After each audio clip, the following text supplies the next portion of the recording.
রাজনীতিটা যারা পেশা হিসাবে নিয়েছে, দুর্নীতি, চাঁদাবাজি, মামলাবাজি, লুণ্ঠন এগুলা তারা করে। আমরা বলেছি বিনা ট্যাক্সের গাড়ি আমরা কিনবো না। তৌফিক তাকে ট্যাক্স দিয়ে গাড়ি কিনবো, না তাকে রিক্সা চড়বো, এইটাও যদি না তাকে পায়ে হাঁটবো।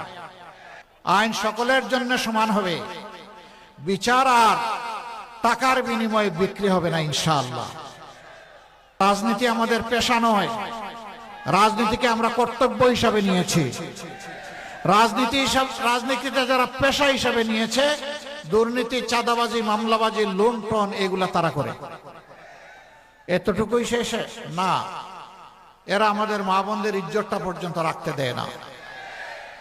এই নির্বাচনের সময় মানুষ কত সতর্ক হয়ে কথা বলে, কিন্তু কিছু কিছু রাজনৈতিক ভাই বন্ধু তারা কিভাবে বলে যে যদি বুরকা পরে তা কোনো মেয়ে লোক আসে, যদি নেকাব করে আসে, যদি হেজাব পরে আসে, খুলে ফেলবা।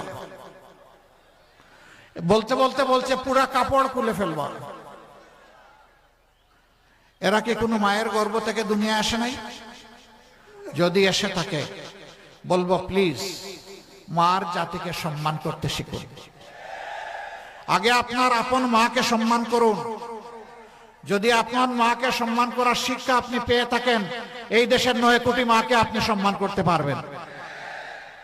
আর নিজের মাকেই যদি সম্মান করার শিক্ষা না পেয়ে থাকেন, দুর্ভাগ্য আপনার। আমরা এই ভাই বন্ধুদেরকে বলবো প্লিজ এই অপকর্ম থেকে বিরত থাকুন। যদি আপনারা বিরত না থাকেন, ভয়ভীতি প্রদর্শন করেন, গায়ে হাত তোলেন, কাপড় দিয়ে টান দেন, আমরা বলে দিচ্ছি অনেক সহ্য করেছি, অনেক হয়ে গেছে, প্রয়োজনে জীবন দিব, কিন্তু মায়ের ইজ্জত কাউকে কেড়ে নিতে আর দেয়া হবে না ইনশাআল্লাহ।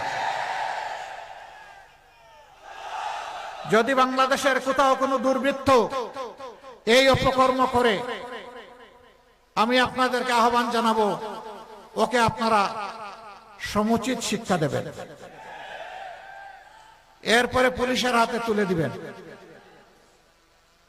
এর জন্য কেউ যদি আপনাদের বিরুদ্ধে মামলা করতে চায়, বলবেন মামলা আমার বিরুদ্ধে করার জন্য। আমরা আশা করব যারাই অপরাধ করেছেন তারা অনুতপ্ত হয়ে জাতির কাছে, মার জাতির কাছে, 9 কোটি মা বোনের কাছে তারা ক্ষমা চাইবেন। সম্মানিত ভাইরা, আমাদের অঙ্গীকার খুবই স্পষ্ট। আমরা ন্যায় বিচার সমাজে কায়েম করার পক্ষে। আল্লাহর হুকুমের কথা বলেছেন হযরতুল আল্লাম আমাদের বানিয়াচং আজমিরগঞ্জের, যিনি ইনশাআল্লাহ সংসদ সদস্য পদপ্রার্থী, আব্দুল বাসিত আজাদ সাহেব। আমরা সেই আদল এবং ইহসান সমাজে কায়েম করতে চাই। একজন সাধারণ মানুষ অপরাধ করলে যে আইনে তার বিচার হয়ে শাস্তি হবে, রাষ্ট্রের রাষ্ট্রপতি, প্রধানমন্ত্রী, মন্ত্রী পরিষদের সদস্য, তারাও যদি সেই অপরাধ করেন, ইনশাআল্লাহ আইন এবং বিচার কাউকে ছাড় দিয়ে কথা বলবে না। আইন সকলের জন্য সমান হবে, বিচার আর টাকার বিনিময়ে বিক্রি হবে না ইনশাআল্লাহ। গরিবের, অসহায় মানুষের কোনো বিচার নেই, বিচার সবসময় প্রভাবশালীর পক্ষে। এই বিচার ইনশাআল্লাহ আল্লাহ আমাদেরকে সুযোগ দিলে আমরা অচল করে দিব, এই বিচার আর চলবে না।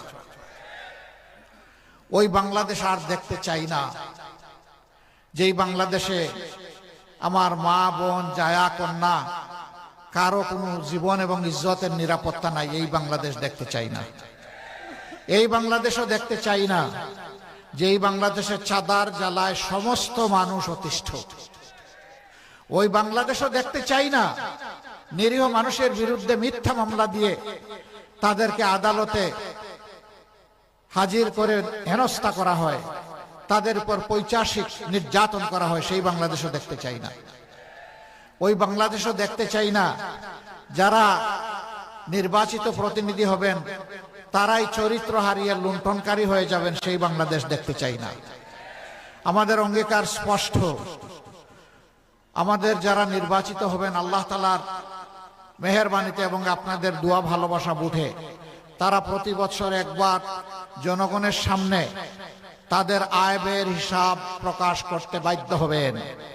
শুধু নির্বাচিত প্রতিনিধি নন, তার পরিবারের প্রত্যেক সদস্যের আয় ব্যয়ের হিসাব দিতে হবে।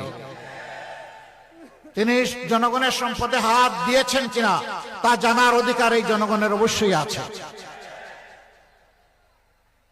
আমরা ইতিমধ্যে ঘোষণা করেছি আমরা কিছু বিষয় আছে এইগুলা বৈধ হলে ওই সুযোগগুলা রাষ্ট্রের পক্ষ থেকে আমরা নেব না। কোন প্লট অত্যন্ত স্বল্প মূল্যে যেটা এমপি মন্ত্রীদেরকে দেওয়া হয় সেই প্লট আমরা নেব না। আমরা বলেছি বিনা ট্যাক্সের গাড়ি আমরা কিনবো না।